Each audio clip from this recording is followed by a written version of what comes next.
These struts have a shiny ram.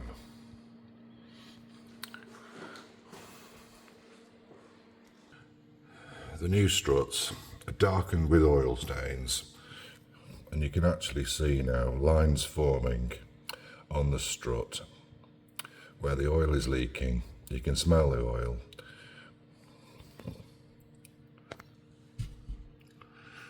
They're squeaky.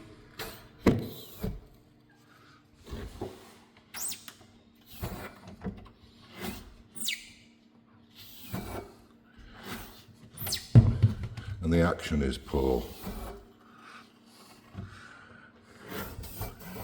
You can hear the fluid moving inside, which is not normal for a gas strut. That noise is the sound of the fluid.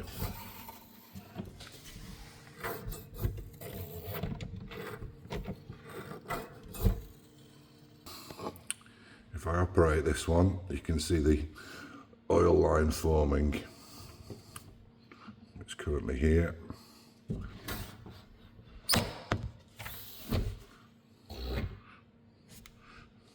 It's now down to here as a minimum.